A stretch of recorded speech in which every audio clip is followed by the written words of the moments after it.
Hey guys, Jagger Collector here. Today I'm going to be doing a review on the brand new Marvel Legends Modok World Domination Tour Collection by Hasbro Pulse. And it is a Hasbro Pulse Con exclusive, so you can only get it from Hasbro Pulse, which I believe it is still available.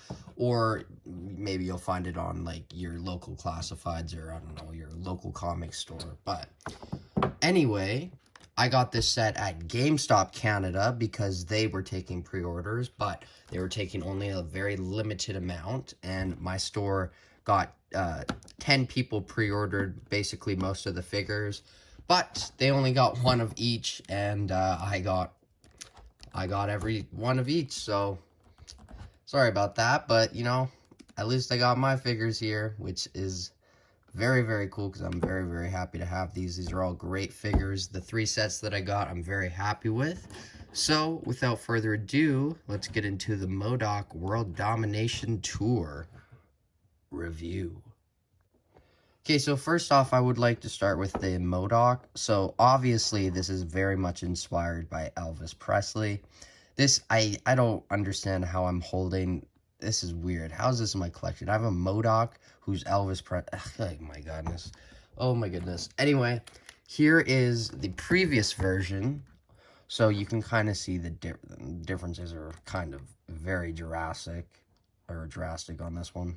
So I just wanted to point out that the color is a little bit different. This is more yellowed, I'd say, more yellowed of a gold.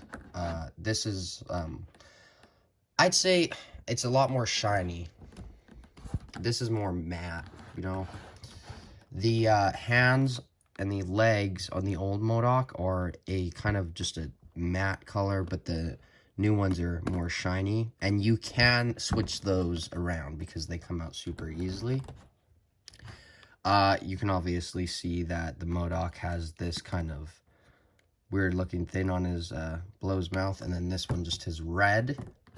And then the bases, from what I can see, they're very similar, but they are different. I noticed that this one, the fire, like where it's coming out, is more red, and this is certainly more orange, as you can see. And the base of this one's more orange, and this one's more, say, yellowish. So that's those comparisons. But let's get back to the main figure. Obviously, also, I forgot to say, he has a kind of a control knob coming out of the side, and he has a microphone, so that's cool. But if you have the Modok originally, I recommend you don't need to get this. It's not as you know, as much of a change as I would want to buy another figure, but I liked it for the fact that it's basically an Elvis Presley Modok. But yeah, you can also take the glasses off on this, and everything comes out super easily on this figure. Like, that's a kind of a gripe with it. This always does this. It's always loose. Now I have this hair, but it's very loose, so you kind of got to slide it in, and even still, it shifts around a bit. Then you put the head on, so that's what it looks like without it. And then the goggles, there's 2 little holes on the sides, so they kind of just click into those. For Modok's accessories, he comes with this, which is theoretically super awesome, but in the images, it shows he's shooting it from here, which the stand goes below there. So that's it's a little bit awkward. I mean, let me see if I could do a little bit of magic here. Put this back on. Still too short. I'm sure you could put something under the stand. Ooh, he's like Humpty Dumpty. He's just rolling around. And now his face is gone. This is what I mean. It comes off very easily. So I am kind of tempted to glue it. I don't remember it being that easy on the old figure. Like, old figure, I'm shaking it a lot and nothing's coming off. I mean, that figure's not that old anyway. Anyway, he comes with a set of alternate hands. He has a wide open hand and a fisted hand. And then he does seem to be a little bit hard to stand. I don't know why that's happening. But basically, that's all for the Modok. There's not really a lot more to go over. I mean, if you have or seen the first one, you're basically getting the same, just kind of with new new head and new face and new hair. So you can kind of see the differences in the back too. So he has this blue kind of printed there. And then this is more dark on the old version. But yeah, that's basically the Modok. So let's put him to the side for now. I'll put him over here. And let's get into the Captain. Now, the Captain comes with one accessory only. He comes with this angryish head sculpt, or this neutral head sculpt. This is a goofy head sculpt. But the Captain is definitely a very basic figure, but it does have a lot to unpack with it. And I love this figure. There's so much stool stuff. There's so much cool stuff to see and to do with it.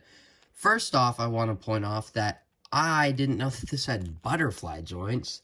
That is crazy. And when I got this, I was like, oh my gosh, it's a brand new mold. But then as I started or kept playing with it, I started to realize it's the same as the Hawkeye mold, the old man Hawkeye, just with different arms and obviously the coat going over it. But I think this coat's new too. It's definitely a more rubbery, loose, not very stiff kind of material. But the pants are my favorite part. This is so cool for like a citizen figure. These army pants, pinless, with these awesome kicks. So cool.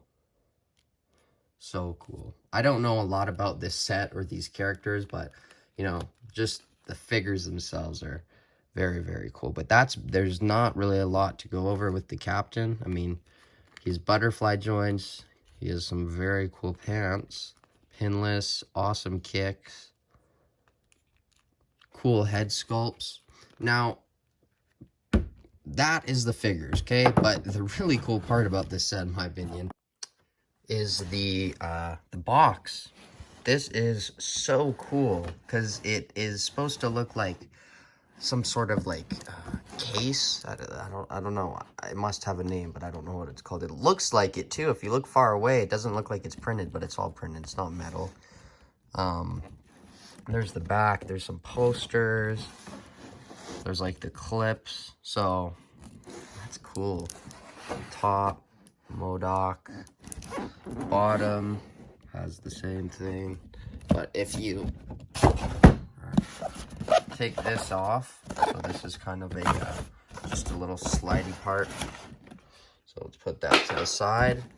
Put this here. Whoa! Let's lift it back up. Inside we have this crazy cool box. So first off, oh my god, here you can see all the posters. Here you can see the hamburger effect working. Drumsticks, which aren't real. I'm sorry. They are 3D though. My finger is kind of bumping over them. There is stuff in this box that's 3D, like the pick. This is so cool. The paper is even new too. So then you lift this piece up, and behind there you can kind of see a burger, his glasses. I think that's supposed to be the Tesseract, VIP guest, some lanyards.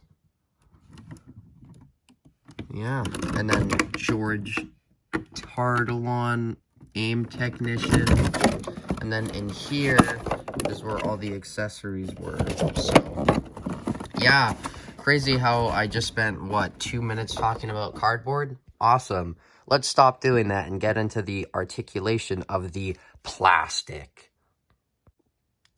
Okay, so the articulation for these figures is pretty good, and then obviously because he's basically just a big turd of an egg, he doesn't have a lot, but you know, he does have a little bit, so I guess we should start with him because of that.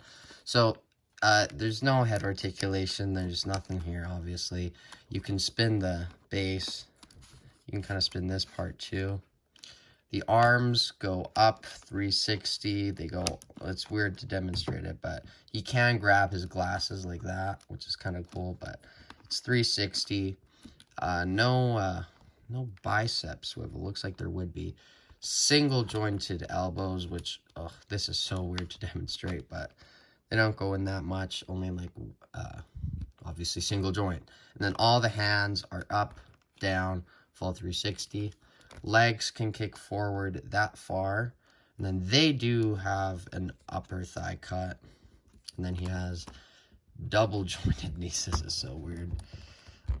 They do go in, but they're very stiff. And then the feet go up, down, and ankle pivot, please. Ankle pivot. That was probably the hardest articulation segment I've had to do. Anyway, we got that out of the way. Now let's get into his articulation. Certainly a lot more standard for an action figure, obviously, because it's a human. The head goes up that far. Very, very, very good, actually. Down that much. Very good. Wow, not bad. Not a lot of tilt. Full 360. Arms go out that far, and then of course they do have this butterfly joint, which is so awesome to get. I don't think I love anything more in this world than butterfly joints. And then the arms go through full 360. And then this figure does have a bicep cut or a bicep swivel. Single jointed elbow. Wrists go down. They go, this is down, this is up, and then full 360. Waist, or I guess ab crunch will do first. Ab crunch goes down that much, back that much. The coat doesn't even get in the way just because of how gummy, I guess, it is. And then full 360. So that's cool. Leg articulation is great. Kick forward that far. You need to stop falling, okay? This isn't one of your stupid little concerts. Don't just get a fall everywhere, fall into the crowd. This is a very sophisticated review. Can you stop losing your head, dude? Like, get it together. Sorry. He's having a bit of a day. Leg kicks forward that much. Back that far. And then splits. There's the upper thigh cut. Double jointed knees, which look very good because they're single jointed, or not single jointed, pinless. And then he does have where the sock kind of finishes, or I guess not. I guess that's the bottom of the pants. There is a bit of a swivel there, and then the ankles go up, down, and ankle pivot. I love these pants so much, and not just the pants. When I say the pants, I mean the lower half with the shoes, because wow, they look so good. But that is basically the articulation for these two hobos. So let's get into my final thoughts and a couple comparisons. Okay, so a couple quick comparisons. Here is Modok next to Modok, Modok, and obviously next to the captain. And then here are both of the Modoks next to, I guess I'll move him, AIM Sign to Supreme. I really wish I had some of the AIM Army builders, but now they're retired and they're harder to get. But hopefully one day I'll have like maybe 6. 6 is my goal for most Army builders, but that is the comparisons. So let's get into my final thoughts. Okay, so when you look at this set just in this frame, it obviously looks really good, but there's a lot more to the set than just what it looks like. So my biggest problem with this set is that they just made a Modok. Like, what was it, 5 months ago? Like, and now we're getting another reuse one, which obviously it's they have to pay for the brand new mold, but I guess it's a good reuse. It's smart. Okay, what I'm trying to say is it would have been cooler to get this maybe in a year or 2 or 3. Just like right after the release is kind of weird because everyone just bought this and they're happy with it and they don't need another one. So I think that's the reason why it hasn't sold out in Hasbro Pulse yet. So overall, it's a certainly unique set. It's very different than your standard kind of Marvel Legends 2-pack, but the Modok figure it's very cool. The only problems that I have with it really is that it's just like everything seems to just want to fall out, and I don't get that because it wasn't like that on the original figure, so it's a little weird, but that's a small gripe. I could obviously glue it or something, but I don't think I'm going to. But yeah, this Modok is cool. It's funny. This one is also very, very cool. I don't know a lot about the character, but I just like the outfit. It just looks like a cool civilian. But overall, I didn't really need this. Even though I did buy it, I did want to get both of the exclusives because I usually am, or I have been trying to collect the Pulse Con exclusives. I got the ones from last year, so yep. But overall, I'm going to give the Modok figure itself, I'm going to give him a 6 out of 10, and then the captain figure, I'm going to give an 8 out of 10. Just because, you know, if you want a captain figure, there's your captain. You don't really get any much better than this. You're not going to get a better figure. I mean, he didn't come with alternate hands or any accessories besides his head, but he's 8 out of 10, 6 out of 10, so I guess that brings the set to, what, a 7 out of 10?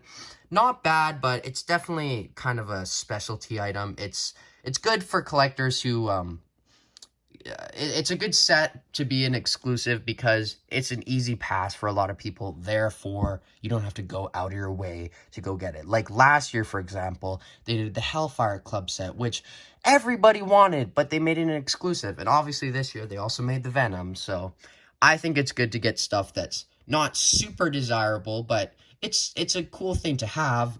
Keep it as a convention exclusive. So that's a good aspect of this. Oh, it was a little expensive at $100, but, you know, I'm happy to have it. It's definitely going to be a talk or a conversation piece in my shelves. So, I have been Jagger Collector, as always. He has been Modok, and he has been the captain. And we will see you in my next action figure review, which should be an action figure, as usual. Goodbye, guys.